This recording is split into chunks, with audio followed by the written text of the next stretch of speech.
Good morning. It's Saturday, August 1st, about close to 11 o'clock.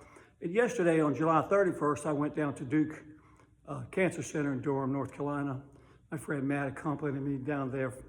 I appreciate that very, very much.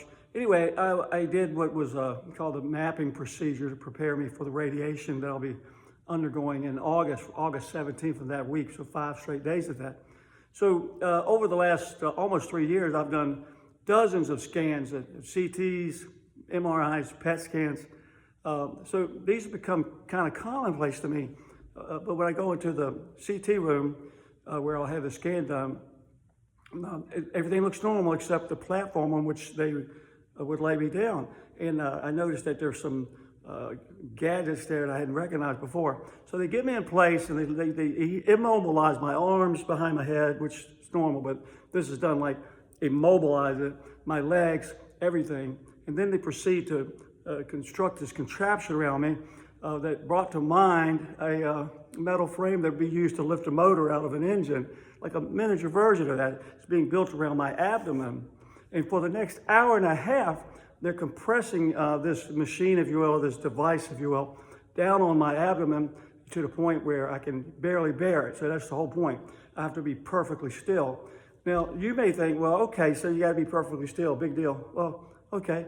Imagine this weight, this contraption pushing on you until you can barely bear it, you can barely breathe, right? And imagine doing that, your arms behind your head, your legs straight, immobile for an hour and a half, right?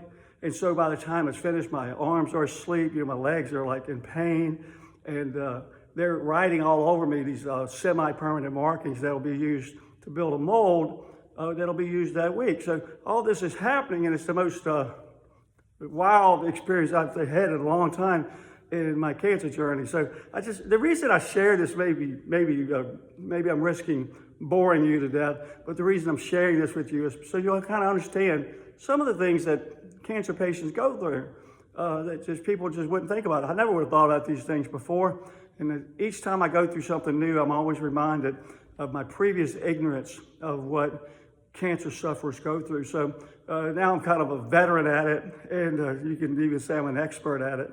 And so I wanted to share that with you. I hope you'll pray for me over the next week or so as I rest up and get ready to go down there. It will be intensive, it will be brutal, but I'm praying that this procedure is going to kick my cancers behind and get it out of my liver so I can live a little while longer. And that's the goal, of course, to give God glory. I trust Him regardless of the outcome. I win either way, right? I mean, it's heaven or here. I win either way, but I would like to spend a little more time with my beautiful wife and my family and Pookie and my church, and all the people I love. So I appreciate your prayers. I want to say I love you. I appreciate you being on my team, and I hope you have a great day. I am, and I hope you are too, alive, blessed, and grateful.